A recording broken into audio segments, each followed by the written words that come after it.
Praise the Lord. இன்று தேவனுடைய வார்த்தை லூக்கா 6ஆம் அதிகாரம் 47 49வது வசனம் வரை. என்னிடத்தில் வந்து என் வார்த்தைகளை கேட்டு அவைகளின்படி செய்கிறவன் யாருக்கு ஒப்பாயிருக்கிறான் என்று உங்களுக்கு காண்பிப்பேன். ஆழமாய் தோண்டி கற்பாறையின் மேல் அஸ்திபாரம் போட்டு வீடு கட்டுகிற மனுஷனுக்கு ஒப்பாயிருக்கிறான். பெருவெள்ளம் வந்து நீரோட்டம் அந்த வீட்டின் மேல் மோதியும் அதை அசைக்க கூடாமற் போயிற்று. ஏனென்றால் அது கன்மலையின் மேல் அஸ்திபாரம் போட்டிருந்தது. என் வார்த்தைகளை கேட்டும் அவைகளின்படி செய்யாதவன் எவனோ அஸ்திபாரம் இல்லாமல் மண்ணின் மேல் வீடு கட்டினவனுக்கு ஒப்பாயிருக்கிறான். நீரோட்டம் அதன் மேல் மோதிய உடனே அது விழுந்து முழுவதும் அழிந்தது என்றார். இன்றைக்கு ஆண்டவர் நம்மளிடத்துல பேச இருக்கிற வார்த்தை இதுதான். 47வது வசனம் விதமாய் சொல்லுகிறது, என்னிடத்தில் வந்து என் வார்த்தைகளை கேட்டு அவைகளின்படி செய்கிறவன் யாருக்கு ஒப்பாயிருக்கிறான்.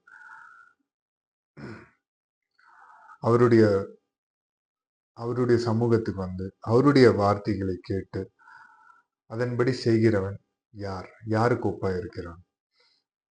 உண்மையா நீங்க ஆண்டவரை நேசிக்கிறீங்கன்னா, உண்மையா அவருடைய பிரசன்னத்தை உணர்ந்து அவருடைய பிரசன்னத்துல அமரணும்னு நேரம் ஒதுக்கி அவருடைய பிரசன்னத்துல அமர்றீங்கன்னா அவங்க யாருக்கு ஒப்பா இருப்பாங்க. அவங்க ஆழமாய் தோண்டி கற்பாறையின் மேல் அஸ்திபாரம் போட்டு வீடு கட்டுகிற மனுஷனுக்கு ஒப்பா இருக்கிறான். ஆழமாய் தோண்டி ஒரு வீடு கட்டணும்னா நீங்க பார்த்திருப்பீங்க, அநேகர் சொந்த வீட்டுல இருக்காங்க. ஆண்டவர் சொந்த வீடு கொடுத்து ஆசீர்வதிச்சிருக்காரு. கர்த்தருக்கு ஸ்தோத்திரம். வீடு கட்டும் போது நீங்களே அதை பண்ணியிருப்பீங்க. ஆழமா தோண்டி அஸ்திபாரம் போட்டு அந்த வீடு எந்த மழையும் சேதம், எந்த நீர் வெள்ளமும், இடி மழை எதுவும் அணுகாதபடி, புயலே அடிச்சாலும் அணுகாதபடி, பெருவெள்ளம் வந்து நீரோட்டம் அந்த வீட்டின் மேல் மோதியும் அது அசைக்க கூடாமல் போயிடுச்சு. அந்த மாதிரி ஒரு வீடை கட்டுவோங்க.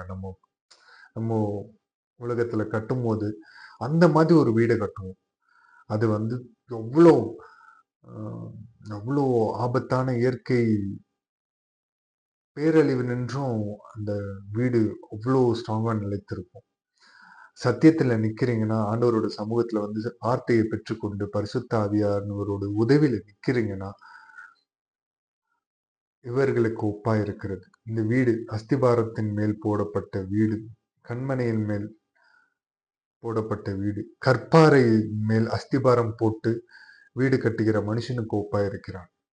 சத்தியத்தின்படி நடக்கிறவர்கள், விசுவாசத்தை காத்து கொண்டு விசுவாசத்தை பிடித்து கொண்டு பரிசுத்தமாய் வாழுகிற, சத்தியத்தை தன்னுடைய வாழ்க்கையில அபியாசப்படுத்தி அதன்படி வாழ்கிறவர்கள் இதற்கு ஒப்பாயிருக்கிறார்கள். என் வார்த்தையை கேட்டும் அவைகளின்படி செய்யாதவன் அஸ்திபாரம் இல்லாமல் மண்ணின் மேல் வீடு கட்டுகிறவனுக்கு ஒப்பாயிருக்கிறான். நீங்க எல்லாருமே பீச் போயிருப்பீங்க. எல்லாருமே போயிருப்பீங்க, கடற்கரைக்கு போயிருப்பீங்க. சின்ன வயசுல நீங்க அந்த கடற்கரை மணல்ல வீடு அழகழகா கட்டி விளையாண்ட காலங்கள்லாம் உண்டு. அந்த வீடெல்லாம் நீங்க கட்டும் போது பாத்தீங்கன்னா, நீங்க கட்டிருவீங்க. ஏதோ ஒரு அலை வந்து இடிக்கும் போது அந்த வீடு, அந்த மணலின் மேல் கட்டப்பட்ட வீடு அப்படியே கரைஞ்சு போயிடும். அந்த அலையோட அப்படியே கரைஞ்சு போயிடும். அதே மாதிரிதான் எவ்வளவு கஷ்டம் வந்தாலும் சில பேர் இருக்காங்க, ஞாயிற்றுக்கிழமை மட்டும் வேதத்தை தூக்கிட்டு சர்ச்சுக்கு போயிட்டு அவருடைய வார்த்தையை கேட்டுட்டு இன்னைக்கு நான் அர்ப்பணிக்கிறேன்ப்பா, இன்னைக்கு நான் அந்த சத்தியத்தை கேட்டுட்டேன், பரிசுத்த ஆவியானவர் பாஸ்டர் மூலியமா எனக்கு உணர்த்தி இருக்காங்க அப்படின்னு சொல்லி கேட்டுருவோம். கேட்டுட்டு அதை நம்ம கை கொள்ளுவோம் அப்படின்னு சொல்லி தீர்மானமும் எடுத்து ப்ரேயர் பண்ணிட்டு வெளியில வந்துரும். சர்ச் வாசலை தாண்டின உடனே அந்த சத்தியத்தில் நிலைக்க கூடாதபடி ஏதோ ஒரு காரியங்கள் நடக்கும். நடந்தோடனே உடனே அந்த விசுவாசத்தை விட்டு விலகி போயிடுவோம். அவருடைய வார்த்தையின்படி கை கொள்ளாம போயிடுவோம். ஒருவேளை நம்ம சிம்பிளா சொல்லணும்னாலே, நம்மளை யாராவது திடீர்னு கோவப்படுத்துற மாதிரி சும்மா ஒரு விஷயத்த, கோவப்படக்கூடாதுன்னு பைபிள்ல இருக்கு, கோவப்படுத்துற மாதிரி சில விஷயங்களை பண்ணிட்டா உடனே அதை கோவப்பட்டுருவாங்க. எல்லார் இடத்திலும் அன்பா இருக்கணும் அப்படின்னு சொல்லியிருக்காங்க ஏசப்பா. சில டைம்ல அது நம்ம ஃபாலோ பண்ணாம போயிடுவோம்.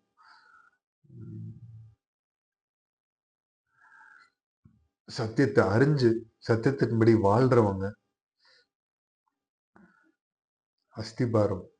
அஸ்திபாரத்தின் மேல் வீடு கட்டினவங்களுக்கு ஒப்பா இருக்கிறாங்க. சத்தியத்தையும் அறிஞ்சு அதுல நிலைத்திருக்க கூடாமல் இருக்கிறவங்க யாருக்கு ஒப்பா இருக்கிறாங்கன்னா, கடற்கரை மணல்ல வீடு கட்டுறவங்களுக்கு ஒப்பா இருக்கிறாங்க. நீரோட்டம் அதன் மேல் மோதின உடனே அது விழுந்தது, அவ்வளவுதான், விழுந்து முழுவதும் அழிந்தது என்றார் ஆண்டவர் சொல்லியிருக்கார். நம்ம தாழ்த்தி அர்ப்பணித்து ஜெபிப்போமா? மக இரக்கமும் கிருபையும் நிறைந்த எங்கள் நல்ல தகப்பனே இயேசப்பா, இந்த இரவு பொழுதிற்காக உமக்கு நன்றி செலுத்துகிறோம் இயேசப்பா.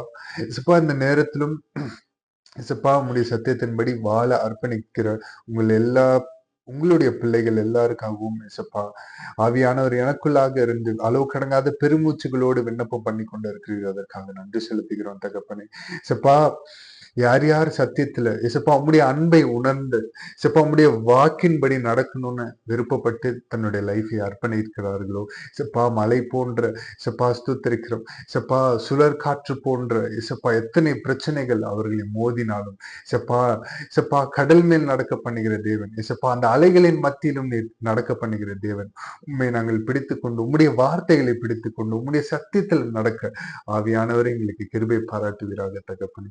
இசப்பா ஸ்தோத்தரிக்கிறோம். இசப்பா கற்பாறைகளின் மேல் இசப்பா அஸ்திபாரம் போட்ட இசப்பா அந்த மனுஷனுக்கு ஒப்பாய இருக்கிற முடியாது இசப்பா அந்த மாதிரி ஒரு விசுவாசத்தை எங்களுக்கு தாங்க தகப்பனே. அந்த மாதிரி உமக்காக எழுந்து நிற்க ஆவியானவர் எங்களுக்கு பலன் தருவீராக தகப்பனே. உம்முடைய சத்தியத்தின் ஊடாய் நடக்க உம்முடைய பாதச்சுவட்டை உம்முடைய பாதச்சுவடுல நடக்க ஆவியானவர் எங்களுக்கு உதவி செய்வீராக தகப்பனே. சப்பா வருகை வரையும் உம்முடைய பரிசுத்தத்துல நிலைத்திருக்க, உம்முடைய சத்தியத்துல நிலைத்திருக்க, உண்மையில இருக்கிற விசுவாசத்தை பற்றி கொண்டு ஓட எங்களுக்கு கிருபை செய்வீராக தகப்பனே. சப்பா ஸ்தோத்திரிக்கிறோம். நீர் ஒருவர் மாத்திரம் பெருகணும். நாங்க தாழ்த்தி அர்ப்பணித்து ஜெபிக்கிறோம். மீட்பெரும் ரட்சகரும் ஆகிய இயேசு கிறிஸ்துவ நாமத்தில் கேட்கிறோம். எங்கள் ஜீவனுள்ள எங்கள் நல்ல பிதாவே. ஆமென். Praise the Lord. God bless you.